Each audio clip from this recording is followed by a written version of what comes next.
Если у тебя 6 друзей бизнесменов, ты будешь 7-м бизнесменом деп айтышат көбүнчөсүчү. Мен да ошол кардарларым айтатам. Эгерде сенин чөйрөңдөгү 6 бала криминалга жакын болсо, сен 7-чи криминал болосуң деп айтам. Эгерде сенин досторуң бар, дос чөйрөдөн зависит этет да. Эгер кандай чөйрө тандасаң, ошондой тагдырың болот деп айтам. Көбүнчөсү учурда өзүнүн моюна алып алышат дагы. Анан моюнга алып атканда дагы оперативдиктер да өздөрүнүн ишин кылышат. Алар айтышат: "Кол коюп кой, бул жерде жеңил эле күнөө, жеңил эле аласың, эчтеке болбойт, эме кылып кой" деп ар кандай сөздөр менен айтышат дагы. Кээде алдашат, кээде коркутушат, ар кандай ситуациялар болушат. Бирок ошол маалда эң чоң ката ошол өзүңө ишенген адвокатсыз эң биринчи көргөзмө берүү бул эң чоң ката болуп эсептелет.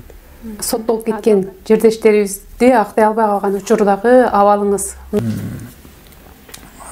Бул жашоо. Анда тузу дагы бар, таттуусу дагы бар.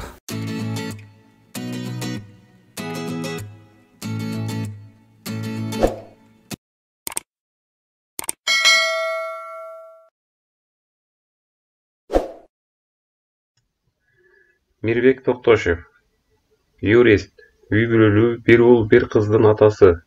Учурда Москва шаарында жеке адвокат. Адвокат бир эле убакта канча ишти кароого мүмкүнчүлүгү бар?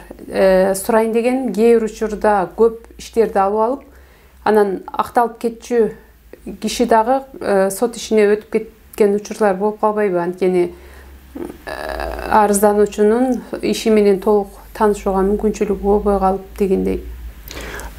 Биринчиден, акталуучу адам же болбосо кылмыштуулукка эч кандай тиешеси жок адам негизи ага мыйзам боюнча кылмыш иш козголуп болуш керек. Биринчиден, анткени кылмыш иш козголуп атканда, мындай процессуалдык элементтерди карасак, тергөөчү ишти козголгондон кийин аны прокурорго апарып туруп, мыйзамдуу, мыйзамсызбы экенин караштырышат. Прокурорго жетерек маалда тергөөчүнүн начальниги аркылуу өтөт. То есть 3-4 адам биринчи ишти козгоон арасында карашат обстоятельствону. Бул кылмыштуулукка жатабы же жатпайбы деп. Экинчиден, көп учурда, мисалы үчүн, эгерде ошол түшүндүрмө берип атканда эгер барып калган адвокат болсо, ал маалда уже чыныгы эгерде анын тиешеси эч кандай жок болсо, аны в принципе ага иш козголбойт. Эгерде кандайдыр бир тиешеси болсо, бирок ал тиешеси кандайдыр бир спорный болсо, андай иштерди биз сразу мындай өзгөчөгө алабыз. Анын мындайча айтканда гонорары да өзгөчө. Менин ой жүгүртүүм боюнча, эгерде действительно спорный моменттер болсо, анткени ал жерге биз көңүлдү көбүрөөк бурабыз, көбүрөөк убакыт кетет. Анан мен дайым айтам, эгерде туура квалификацияланган болсо, иштин баары мыйзам чегинде болуп жатса, анда здесь смягчение эле иштеш керек. Ошол себептен мен чоң нереальный суммаларды эч качан айтпайм. Ошол себептен элдин баары эле айтышат, акчасын аз сурайт депчи. А эгерде спорный момент болсо, мен ал жакта соответствующий гонорарды коем. Эмне үчүн дегенде, анткени аяка көбүрөөк убакыт кетет, көбүрөөк көңүл бурулат. Эмне үчүн дегенде, анткени эгерде болбогон эле күнөөсү такталып турган, соттолушасына көзүм жетип турган иштен кандайдыр бир куру надежда берип акча алган мен туура эмес деп эсептейм да. Ошол жерден айтам, так, бул жериң точно туугандарына мындай обстоятельства болот, мындай болот. Бул жерден сен сотту никак ты не уговоришь, никак ты его не перебьешь статью, жеңилдете албайсың, мындай. Ошол үчүн примерно канча жолу барам, ошолорду эсептеп туруп ошол суммасын чыгарып айтып коем. Менин подходум ошол иште ушундай. Эгерде чыныгы спорный момент болсо, сиз айтып атпайсызбы, күнөөсү бар же күнөөсү жок. Ага биз отдельно өзгөчө мамиле кылабыз, өзгөчө көңүл бурабыз. И соответственно гонорары да өзгөчө. Ошол себептен, мисалы үчүн, если айтсак, өткөн жылдарда 10 иштен бир 2-3 эле ушундай күнөөсү бар жок спорный болду да. Калгандардыкы мыйзам чегиндеги эле эмесин, күнөөсүн жеңилдетүү, жазасын жеңилдетүү амалдарын кылмай эле болду. Күнөөсү болуп турган иште итак камакта жаткан адамдын дагы өзүнүн расходтору бар, тамак аш келтиришет, эми ар кандай беркенде көп расходтору дагы бар. Биякта да туугандар да жашаш керек, анын бала чакалар да бар. Ошолорду мындай эске алып туруп эле бир өзүбүзгө кандайдыр бир өзүбүздү кемситпеген бир определенный сумманы айтабыз дагы, и калганын ушундай мыйзамды, эң негизгиси ошол жерде туугандарга мыйзамды туура түшүндүрүш керек да.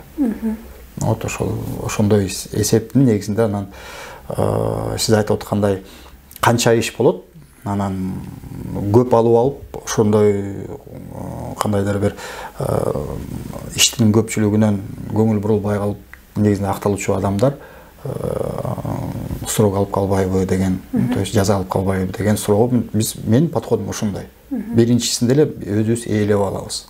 Ээлегенге кирердин астында туугандарга айтабыз, биринчи көрөм, күнөөсү барбы жокпу. Болсо отдельный разговор, анын башкача. Күнөөсү жок, бирок куру домат болуп атса, анда ал отдельно. И андай иштерди биз колдон келишинче максималдуу түрдө жардам бергенге аракет кылабыз. Кээде жалган жала менен соттолуп кеткен жердештерибизди актай албай калган учурдагы абалыңыз, мындай мисалдар болбой койбосо керек. Дагы бар андай. Андай бар. Жалган жала менен түшкөн мекендештерибизде болгон, мисалы үчүн 2019-жылы май-июнь айында бир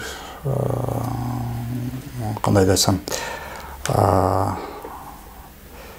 биз мекендештерибизде жергиликтүү укук коргоо органдардын өкүлү мыйзамсыз кол көтөрүп, мыйзамсыз жоопко тартышкан. Бирок ошол маалда туугандары убагында кайрылышкан.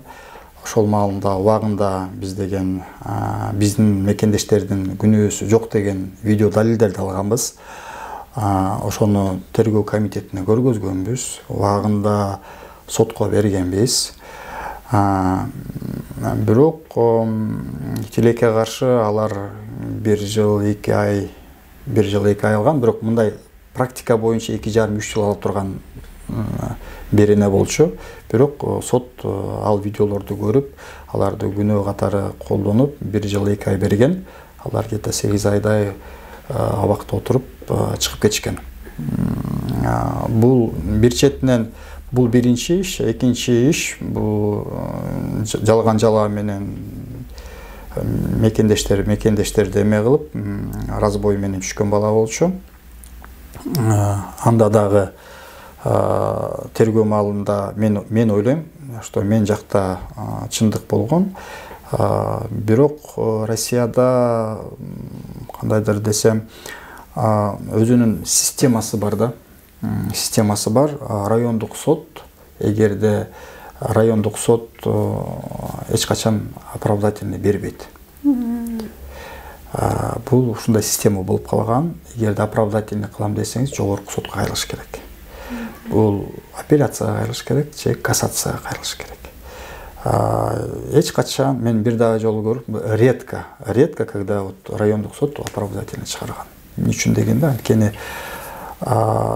биринчи иш козгоп атканда прокурор контролдойт. Жана ошол баланы камакка алып атканда эң биринчи камакты сот камакка алат. Анан биринчи приговорду, оправдательный приговорду чыгарып атканда ошонун коллегасы камакка алган болот. Түшүнүп атасыздар да. Мисалы үчүн бир адамды жалган жала менен түштү деп коелу. Жабырлануучунун айтымында действительно кылмыштуулук бар. Тергөөчү көрүп жатат. Ага кылмыш козгойт. Тиешеси бар анткени. Аны камайт. Андан кийин прокурор мыйзамдуулугун карайт, соттон суранат, анан камашат. Бул жерде тергөө, прокурор, судья баары бир тарап. Анан ошол эле судья мера пресечения алгандан кийин анын коллегасы кантип оправдательный кылат. Эгер оправдательный кылыш үчүн анда апелляция менен кассацияга барыш керек. Апелляция менен кассацияга жетиш үчүн бул 1,5-2 жылдын убактысы. Көпчүлүк биздин мекендештер ага барышпайт, финансы жактан барышпайт. Бул аябай катуу илдеттик иштер. Соответственно, спор болуп турган иштерде гонорар кичине башкачараак. Ошол себептен биздин көп мекендештер ага дагы чамасы жетпейт. Мисалы үчүн төмөндөгүдө айтылган кылмыш боюнча 8 ай отурду дагы апелляцияга бересиңби? Иштейлиби деп. Эми бизде уже приговор чыгаргандан аяктан уже ишеничи жок. Мен чыксам эле болду деген сөз болот. Бүттү. Эч кандай дооматым жок деп чыгышат. Мен ойлойм, эгерде бул четинен бул эми эгерде биздин кардар деп коет, мындайча айтканда мекендештерибиз эгерде ага даяр болбогондуктан биз аны келем өйдө берели деп айтышыбызга аны кандай деп ону туура эмес болуп калат да. Бул кардар өзү мекендеши сөзү чечиш керек. Анын үстүндө ошол райондук приговор чыкканча 7 ай 8 ай тергөө абагында болуп өзү чарчап да калат да. Ошондой менде чыныгы мен ички сезимим боюнча эки адам жалган жалаа менен отуруп калган да, бирок бир ситуацияда жанагы 3 жыл, 2,5-3 жыл бере турган мөөнөтүндө 1 жыл 2 ай берип абагынан чыгып кеткен. Экинчисинен среднем 6 жыл, 7 жыл бере турган срокто ал 2 жыл отуруп чыккан да. Эми бул адвокаттык чөйрөдө бул кандайдыр бир жетишкендик деп да эсептелет. Анткени жалган жала болсо дагы чоң срок албай, кичинекей срок алып чыгарганы бул дагы кандайдыр бир жетишкендик болуп эсептелет. Ошол үчүн бул сиз айткандай кандай эмоционалдык түрдө жыйынтык болот деген сөзүңүзгө айтат элем. Бул биринчиден бир гана адвокаттын чечиминен эмес, бул жана туугандарынан канчалык деңгээлде до конца барабыз деген ойдо жүрүшөт да. Биздикилер да 6 ай 7 ай отуруп алып эле чарчап калышат, бүттү анан чыга бер деп коюшат, бүттү токтот дейт. Токтот дешет да.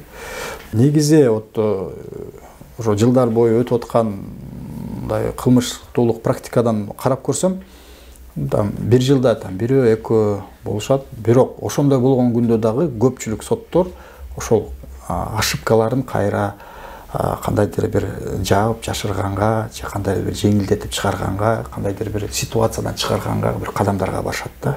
Өздөрү басып келишет. Сен могул жерде момундай кыл, биз момундай кылабыз деп, мындай кандайдыр бир мүмкүнчүлүктөрдү да беришет да. Бул кандайдыр бир сот өкүлдөрүнүн дагы, прокурорлордун дагы бир жок дегенде бир адамгерчиликтүүнүн действительно ошибка болуп калган экен деген сөздөрдүн бири дагы бул дагы кичине кубандырат да. Бирок бул нерселерди бул Россияда болуп калган мамлекеттик механизмден, машинанын көп биз мекендештер түшүнүшпөйт. Бияктагы укук колдонуу маданиятын да түшүнө көрүшпөйт да. Ошол себептен мындай глобально карап көрүш керек. Ошол себептен мен ойлойм, бул дагы жаман эмес депчи. Бул дагы жаман эмес. Бирок ошонун арасынан дагы кээде мындай аябай катуу чечим берген, мындай зөөкүр мындай катуу соттор да кездешет. Кээде жакшынакайда соттор да кездешет, аябай түшүнүктүү соттор да кездешет. Ошол себептен бул жашоо. Анда тузу дагы бар, таттуусу дагы бар, ачуусу дагы бар. Кардарларыңызга бооруңуз ооруйбу?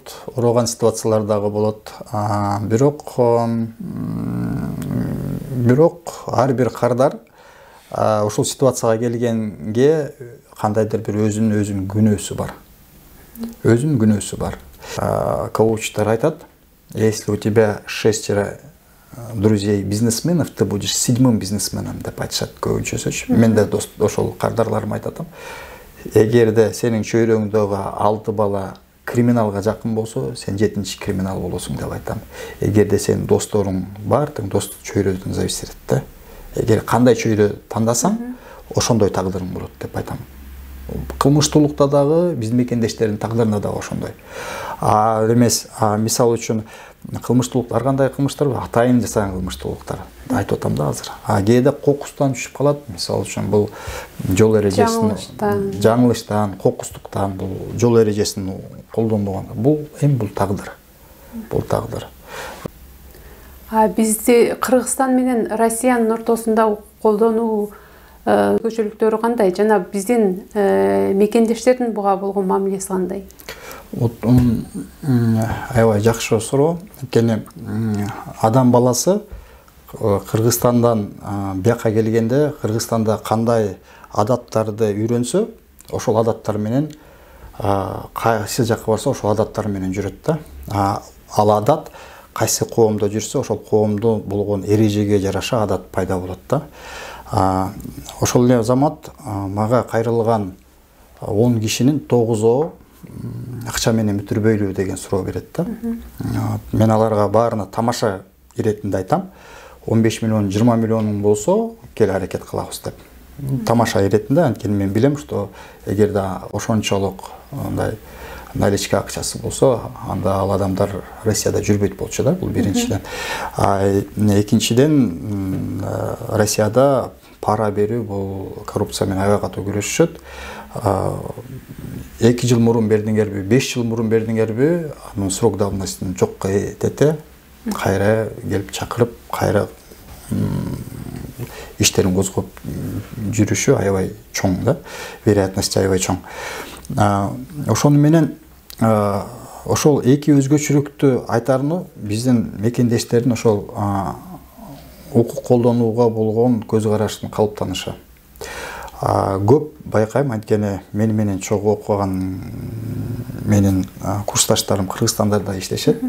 Аларда сотко чейинки өндүрүштү кыскартуу, мындайча айтканда, прекращение уголовного дела на стадии расследования ушундай ыкмаларды көп тергөөчүлөр колдонот экен. Сотто көп бири-бири менен мындай элдештирүү ыкмалары көп экен. Бирок ошол элдештирүүлөрдүн ыкмаларын менен Кыргызстан менен Россиянын ортосуна салыштырсам, Россияда элдештирүү ыкмаларын тергөөчүлөр кээде эле кылат. Кээде эле кылат элдештирүүнү. Кээде ошончалык биз айыпталып жаткан адамдын күнөөсү жок экенин көргөн учурда гана кылат да. Эгерде мындай кылмыш кылган адамдардын күнөө иштерин тергөөчүлөр эч качан кыскартпайт.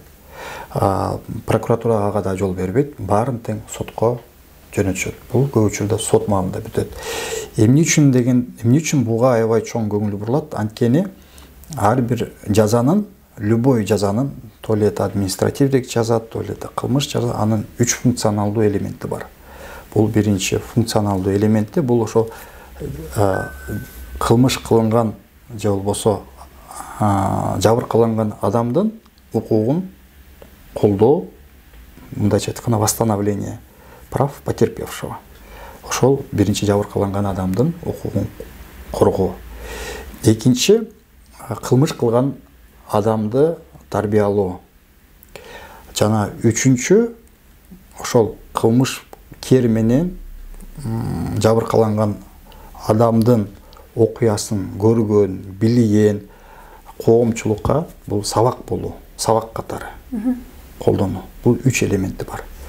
Кыргызстанда азыркы маалда, мисалы үчүн, ДТП иштеринде көпчүлүк иштери, мындайча айтканда, сотрудниктер барып элдештирип эле иштерди кыскартып коет. Мен ойлойм, бул бардык иштерди кыскартпаш керек. Анткени коомчулук анда кылмыш кылсам, мен ишимди кыскартып койсо болот экен да деп кичине мындай шалакылыкты пайда кылат. Адамдардын ой жүгүртүүсүндө шалакылык кылат. Мен кичине акча берип койсом, значит, бизди элдештирип койгонго мүмкүнчүлүк болот экен деп. Бул жерде акыйкаттык ошол акчанын көлөмүнө барабар болуп калат. Анан ошондо коомчулукта кээде Кыргызстанда айтат, "Мен акчаң болсо эле акыйкатка карабай каласыңбы" деп. Ошол себептен акыйкаттуулук бизде алысырап калат да. Финансы менен, мисалы үчүн, акчалуу менен акчасыздардын ортосунда акыйкаттуулук өзгөрүп калат. Эми өзүңөр билесиңер, Москвада акчалуу адамдар аябай көп. Анан кээде айтат, хоть миллион берсең да, резонанс эгерде иш жаралдыбы, ошол ишке резонанстык болду, анда демек ал өзүнүн жазасын алат. Мисалы үчүн, мисалга келе айтсак, Ефремовдун ишин айталы. Мисалга, жолдон кетип баратып, встречный полосага кирип ДТП болду, айдоочу каза болду. Ошол эле азамат башында ошол ситуацияга аябай эме ошол боюнча өкүм айтып мындай жаман болуп аткан. Анан кийинчерээк адвокаттар менен келип ситуациядан башкача болуп мойнуна албай күнөө жок деп тастыктай баштады. Эми бул мыйзам боюнча көргөзүлгөн нерсе, бирок ушул кылмыштуулуктун аркасынан Ефремов дагы аябай знаменитый адамдардан эле, бирок коомчулукка кандай таасири болбосун деп туруп, канча таасир болсун деп туруп 8,5, 7,5 чоң срокторду берди. Бул коомчулукка болгон таасири. Ошол эле маалда Ефремов алдагы мындай кедей эмес, ал колунда бар адам. Демек мыйзам иштейт деп? Мыйзам иштейт. Ошол себептен айтат элем, Кыргызстанда көпчүлүгү бияка келгенде акча менен бүтүрбөйлүбү, бизди элдештирбейби дейт. Жок, силер элдештирер мурун силер кылмыш кылган менен жабыркаланган адамдын гана ортосундагы мамиле эмес, бул дагы ошо коомчулукка ушундай чечимдер кандай таасир этет экен, ошону дагы ойлоп туруп, ошого жараша чечим чыгарышат. Бул арыздын негизинде Россияда жеңил каралат, бирок жоопкерчиликтен артылбайт. Бизде жоопкерчиликтен ишти токтотуп атпайбы? Ишти токтотуп коёт. Кийинки иштерде сотко жеткирбей токтотот да. Бул туура эмес. Баардык иштеринде токтотпош керек. Ар бир ситуацияны карап туруп, ошол коомчулукка да кандай таасир этет. Ошол кылган кылмышты кылган адам ошол кандайдыр бир тарбия алабы деп, ошондон кандайдыр бир чечим чыгарабы, таянак чыгарабы деген ошол адамдын өзүн карап туруп, анан жабыркаланган адамдын чыныгы ситуациясын карап туруп, бул жерде бир гана тосма берип атканда моралдык, материалдык компенсацияда дагы эмес, бул чисто воспитательный катарда алып алышат да. Эгерде сотто дагы мисал үчүн алып барып атканда, биз жабырланган адамдарга дагы айтабыз, акча дагы эмес, кечирим да сурады деп, алдынан өттү да деп, кандай кылып деп, туугандары сурады, ооба баары сурады деп. Анан айыпталып жаткан балага дагы биз айтабыз, жакшылап кечирим сура, кичине мындай өзүңдүн эмоцияңды көргөзүп да сура, сен турганыңды, караган сөздөрүңдү, сүйлөгөн тонуңа дагы көп маани берет дагы. Анан ошого жараша канчалык деңгээлде сен жеңилдикти алууга мүмкүн укугуң бар, канчалык деңгээлде ошол адамды кандайдыр бир таянак чыгарган ошондон көрөт да. Ошол адамдын кылган эмоцияларына, кылган иштерине карата чечим чыгарат. Ошондой негизинде анан биякта соттун чечимдери ушундай чыгарат да.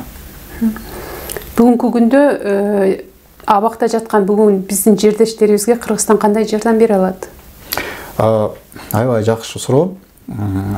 Бул учурда биздин Россия Федерациясында мен болжолум боюнча где-то 1,5 миңге жакын биздин мекендештер жатат.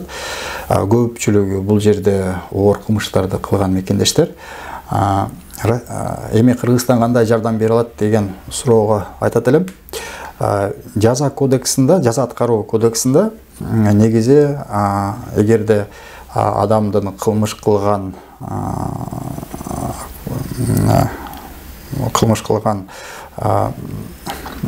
кылмыштын эмесине оордугуна жараша, бул оор кылмышпы же орто кылмышпы же аябай катуу кылмышпы, мисалы үчүн тяжкий, средняя тяжесть, особой тяжести деп айтып коет преступление. Ошондой категорияга жараша ар бир кандайдыр бир мөөнөттү өткөндөн кийин ошол жаза аткаруу системасынын өзүнүн жеңилдиктери бар да. Эгерде биздин мекендешибиз Россиядан ошол жеңилдиктерди ал эч качан мүмкүнчүлүктөрү ал жеңилдиктерди алганга мүмкүнчүлүктөр жок кетет. Эмне үчүн дегенде, анткени ал жаза аткаруу системасында өтүп атканда ал адам тарбияланды, ал адам действительно туура жолго чыкты деген администрациянын көзөмөлүнөн кийин өткөндөн кийин ал дагы соттон ошол жазасын жеңилдетүү кийинки өтүү максатын карап аткан сотто ал дагы еще барып туруп кайсы жерде жашайм, кайсы жерде эмгектенем, жана үй бүлөм барбы, именно Россиянын жаран үй бүлө барбы, жана ошол калган жаза өтүү мөөнөтүн ошол жерге барып туруп иштеп өтүп, жана туура мыйзамдуу жолго түшөмбү деген ошол гарантияларды берүү документтери менен калыптандырыш керек. Бирок азыркы маалда көп биздин мекендештерибиз Россияда РБПсы жок, мындайча айтканда өзүнүн үйү жок, андай мекендештерибиз аз. Көп учурда биздин мекендештер Россияда орусча айтканда от звонка до звонка отурганга туура келет да. Андан тышкары от звонка до звонка өткөндөн тышкары дагы мындай оор кылмыш кылган мекендештердин көбүнчөсүн Кыргызстанга депортация кылат. Бул мыйзамда жазылган нерсе. Эми ушундай маалда Кыргызстан кандай жардам бере алат? Россия менен Кыргызстандын ортосунда конвенция бар. Конвенция о переводе осужденных лиц для дальнейшего отбывания наказания на территории гражданства. Свое гражданство. Мисалы үчүн Кыргызстандын жараны Россияда соттолсо, ал Кыргызстанга барып туруп кайра жазасын өтөөгө мүмкүнчүлүгү бар. Канчалык көп гонорар сунуштаганына карабастан кандай ишти кароодон баш тартат элеңиз? Эң биринчиден бул ошол жардам берип жаткан, мисалы үчүн подзащитный деп коет, ошо подзащитный менен жактоочунун ортосундагы келип турган позиция боюнча келишпестиктер же позиция боюнча келишпестик болбосо дагы кандайдыр бир бирин-бирине ишеним көргөзбөгөн ситуацияларга мен ошондон баш тартат элем. Эгерде сиздин жактап жаткан адам сизге ишенбесе, анда мен мындайларды сунуштайм. Эгер сен мага ишенбесең, любой башка адвокатты алып кел. Мен сага эч кандай терс эмоционалдык эмеде калбайм. Бул сенин чечимиң болот, сенин чечимиңе мен бажа айтам. Эгер сен мага ишеним көргөзбөсөң, таарыныш жок деп. Таарыныш жок, эч кандай. Вот сен любой нерсени любой моментте башка адвокатты алганга мен ачык деп эметем. Анткени ар бир сөзүңдү аңдып калат, ар бир кылган ишиңди чукулай баштайт. Андан кийин бул жерде иштин процессине эмес, иштин сен кылган ишиңди эле гана териштирип калат да. Эмне кылып атасың, мындай кылып атасың, тигиндей кылып атасың деп. Бул жерде адвокаттын иши анализ деп көргөндө, адвокаттын иши бул сразу көзгө көрүнбөстүк иштер да. Сразу чечим соттон чыгат. И то көп учурда соттун чечими чыкканда көбү наразы болушат. Көбү наразы болот. Анткени в любом другом случае ал камалат да. Бирок результатты алар колонияга жеткенде, колонияга андай берене менен отургандардан там 10-20 отсо, сен канча жыл алдың? Мен мынча жыл алдым. Сен канча жыл алдың? Мен мынча жыл алдым. Сен канча жыл алдың? Мен мынча жыл алдым. Мен адвокаттын нормально иштеген турбайбы? Алардан 4-5 жыл санда мен кичинерээк алып турмун да дегенде. Сен канча короттуң адвокатың? Мен мынча короттум. Мен мынча короттум. Анда мекендешибиз жакшы эле мындай кылган турбайбы деп. Ошондо именно сравнение, мындай салыштырып отуруп, ошонун негизинде анан жыйынтыгын көрөт. Ага чейин только негатив. Мен ошол негативтердин арасынан ошо бир гана неме толук ишенбестикти көргөзсө, мен ошондо кайынча гана гонорар бербесин, мен андан баш тартат элем да.